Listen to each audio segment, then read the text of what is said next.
Good morning, you all. Welcome to Eduscription. So, next experiment of the fluid mechanics lab is your Francis turbine, and the aim of the experiment to study the characteristics and find out its efficiency of a Francis turbine. And the aim of the experiment and also the basic apparatus are Francis turbine test rig, some weights and measuring device, that is your tachometer. Next, we move for the theory part. In the theory part, in a reaction turbine, a part of water energy is converted into kinetic energy at entrance, and the other part remains in the form of pressure energy. As water flows through the runner, this pressure energy is converted into kinetic energy. Thus, the pressure is high at the inlet part and gradually decrease at the outlet. So, briefly, both pressure energy and kinetic energy converted into mechanical energy.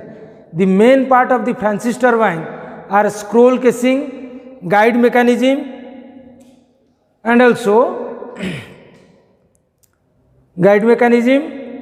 runner and draft tube. The scroll casing is also known as spiral casing. It provides an even distribution of water around the circumference of the turbine runner, maintaining a constant velocity. The steering consists of an upper and lower ring held together by series of fixed vanes. Vane regulates the quantity of water supplied to the runner. The vanes on the runner are also so short that water enters to the runner radially at the outer periphery and leave it axially at the inner periphery. The change in direction of the flow of water produces a circumferential force on the runner, which make the runner to rotate. So, about the operations, Francis turbine consists of a scroll casing and outer pedestal, rotor assembly with runner shaft and brake drum. All are mounted in a strong cast iron base plate. A straight conical draft tube, which is provided for the purpose of regaining pressure energy from the exit part and also facilitating easy accessibility of the turbine due to its location at higher level than tail race. Another part is the row brake dynamometer for finding out the brake power, which is needed for our efficiency. Okay, this is the brake drum and this is the rope, and here we give the dead weight and the opposite part is the spring balance. That's why we finally we find out the torque, and for brake power, that's formula is your 2 pi nt. Okay, for calculation of the torque, this is necessary. Now we start the power supply here. Then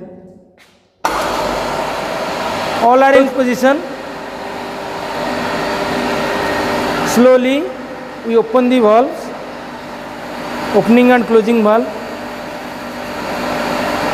This is your motor part. When the motor is start, automatically it pressurizes and goes towards the venturimeter, and already we know the part of the venturimeter. It maintains a constant rate of flow of the fluid particle. So, this is in high pressure. So, it maintains a constant rate of flow, and that pressure that water goes towards this casing. Okay, inside it another vanes and scroll vanes and guide vanes are there. That's why that water will goes through this and rotate the shaft.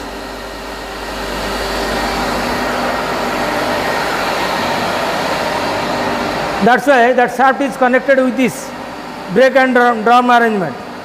This portion is used for cooling the brake drum. This is used for cooling the brake drum. Now, in this machine, we maintain a constant RPM 1000.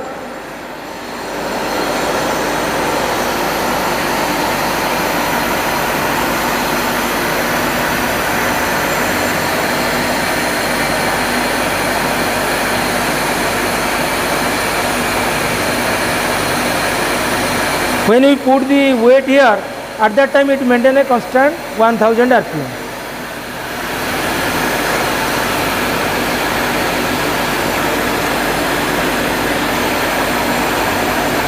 Before that, we set both the weight is 0 and here also coincide with 0.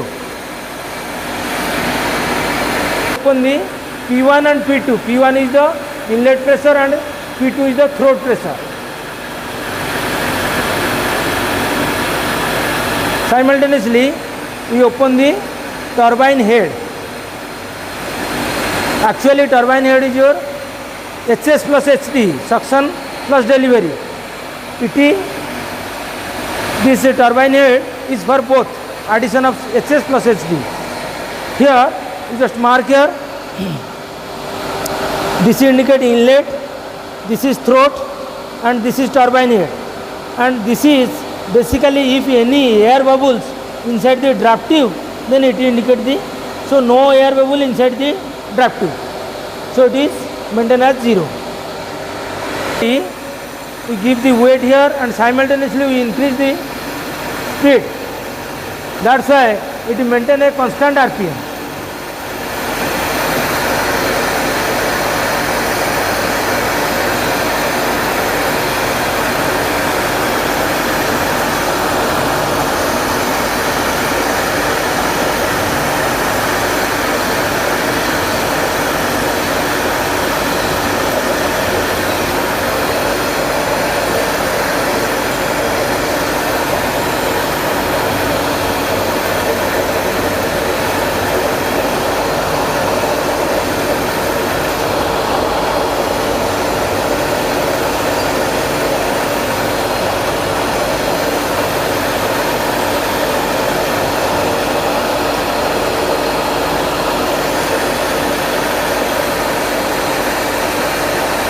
So 1000 RPM means it is just 1015 and 985. Within this, if it maintain a constant, that is your 15 plus or minus. So now it is 1000 RPM nearly.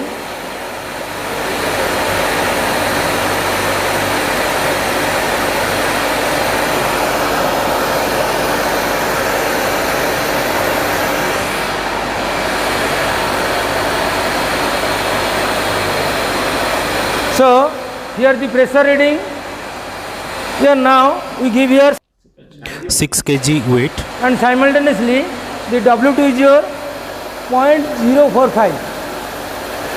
Here 0.045. Simultaneously the P1 P2 is your, here P1 is your 2.15 and P2 is your 0.045. 0.045. Simultaneously, the turbine head is your 0.25. This is your 5.25. Next, we move for the calculation part.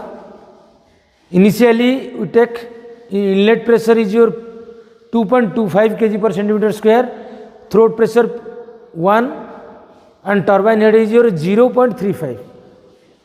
For basic calculation of the input power, that is your WQH. So here discharge is your K into root over. This K is the Venturi constant and that value is 0.013. Similarly, this is P1, P2 and when we convert it into head, that is your, we multiply 10. So finally, the discharge is your 0.045 meter cube per second. Simultaneously, when we put this value in input power, that is your 9.81 WQ and this is your turbine head. So finally we find out this value is your 1.103 kilowatt. Next part is the brake power. In brake power, the basic formula is your 2 pi nt by 60,000. And here we from your observation we find out this is the dead weight 6 kg, rope 1 kg, that is 7 kg, and the opposite spring balance reading is your 0.45. So finally, when we put this value 2 pi, this is the speed RPM, constant RPM for 5 observation, that is your 1000. Okay, and this is the RE, value of RE, which is the effective radius, that is your 0.115, and finally we got 0.821. This is your brake power, and the efficiency is your brake power by input power into 100. So this is your brake power, input power, and finally we got 70.15%. Next we move for the tabulation part. In the tabulation part, we are taking 4 observation, and these are the P1 and P2,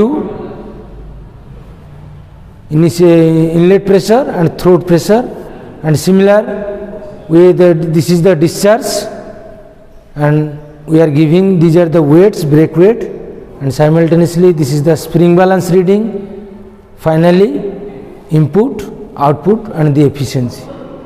And in the conclusion part, we studied the different parts and function of the Francis turbine and find out its efficiency, that is 58.87.